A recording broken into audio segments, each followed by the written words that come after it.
Hey cloud gamers, today we're having a look at GTA V across some cloud gaming platforms. So we're going to have a look at maximum settings, Boosteroid and Shadow PC here on the boost tier. Starting off with a bit of a blind benchmark here, you can have a look to see if you can guess which one is Boosteroid, which one is maximum settings and which one is Shadow PC. All of these are running on pretty much the maximum settings available in GTA V. So most of the differences here are down to the hardware and the actual streamer itself. Boosteroid is running in the Chrome browser here, maximum settings using the Moonlight streamer and Shadow PC using its own. As we come to the section with the aircraft coming in, then we can see that Boosteroid is actually on the left here, maximum settings 1080 rig is in the middle, and the Shadow PC boost here is on the right. You may have noticed that the frames per second have been pretty close across the board, but as we zoom in we can see in the browser the Boosteroid version is slightly lower quality or higher compression here. Maximum settings possibly having slightly less compression there. But that will be down to the Moonlight streamer versus the Shadow's own. But if you look at the GPU and CPU for maximum settings and Shadow PC, they are both quite high, but the maximum settings, both CPU and GPU, are considerably less. Frames per second wise though, it looks like Boosteroid is capped at 60 frames per second, regardless of what I can do there. And the other two are holding above 60 most of the time, but are dipping below 60 and even close to 30 on occasions. As we come over the road here then and look over the city, we'll freeze frame and again have a look at the quality, especially in that draw distance. You can see that maximum settings and Shield PC here definitely have slightly clearer quality on the draw distance here, but there really is not a lot in it, but we can see quite a big difference here on the frames per second. But again, that utilization is less on maximum settings. As we zoom in then, quality wise it's very close, but Boosteroid has got slightly less quality there. As we come down to the car section, as we're panning, we can see even though it's holding 60 frames per second, it did look a lot more stuttery there on the pan on Boosteroid. And we can see quite big dips on the maximum settings rigs here, which is odd considering the GPU and CPU are not even near max.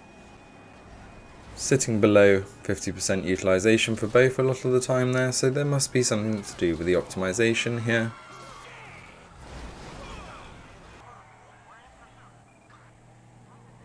As we can see, the frames per second on the maximum settings rig here is dipping quite a lot lower than the Shadow PC.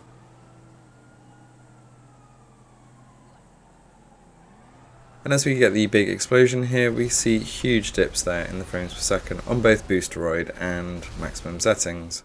As we move over to some full screen Boosteroid gameplay here, I'm going to play out the same scenario across all three here.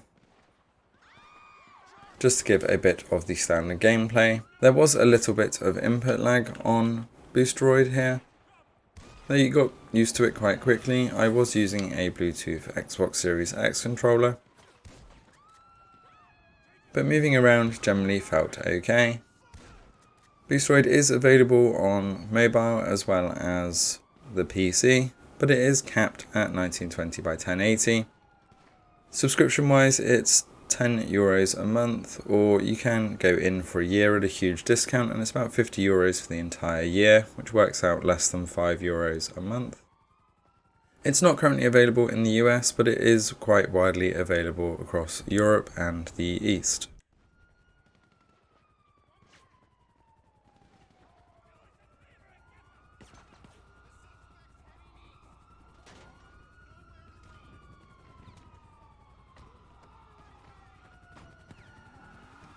As we speed off here then, we're going to switch over to maximum settings. And we can see a slight quality improvement on the maximum settings rig here, but that will be mostly down to the Moonlight streamer and the better CPU and GPU. Again, we can see the CPU sitting at around 40% here. And moving around it does feel less laggy. There was slight input lag for me on the maximum settings rig as this is in Canada. They have European rigs coming next year, so it will be very interesting to see how the lag is there. I would say even though the Boosteroid rig was closer, maximum settings input lag was probably around the same, if not a little bit less. But you do quickly get used to it. Maximum settings is a pay per hour, it's around 40 cents an hour for the 1080 rig, and if you're lucky enough you can also get a 2080. But the 1080 is more than enough for GTA V here. As we speed off here we can see that it's quite smooth, and the graphics are looking fantastic. As we move over to the Shadow PC, the boost tier here then, to finish off. This is probably one of the smoothest for me, especially input lag wise, it's barely noticeable at all, but then this is also a lot closer to me. On Shadow PC I get a ping of around 15 to 20 milliseconds, but the input lag is barely noticeable, even though Boosteroid was around the same. Maximum settings did have slightly more input lag, but again you get used to it quite quickly. Shadow PC looking very smooth here, but it does concern me that the GPU is almost maxing out here a lot of the time. And Shadow PC is the most expensive one here as well. Although there's no usage limits, it is around $15 a month for the Shadow PC, or around $13 if you commit annually. But these are currently non-existent pretty much outside of the US.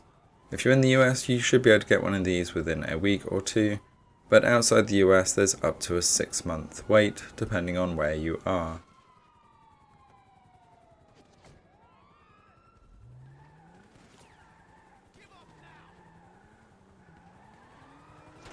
So as we speed off then we come back side by side with the cops in tow. And we can see those frames per second dropping a little bit more on the maximum settings rig versus Shadow PC, and Boosteroid is looking markedly more stuttery than both of the others. This will mainly come down to price and availability for you, where you want to play GTA V. It's perfectly playable on all three platforms, but again it will be a cost and availability factor depending on where you are. Let me know if you're going to be playing GTA V on any of these platforms, and if so, which one, in the comments below. Thanks for watching, don't forget to hit that subscribe button to stay up to date with all the latest across all cloud gaming platforms, and we will see you next time.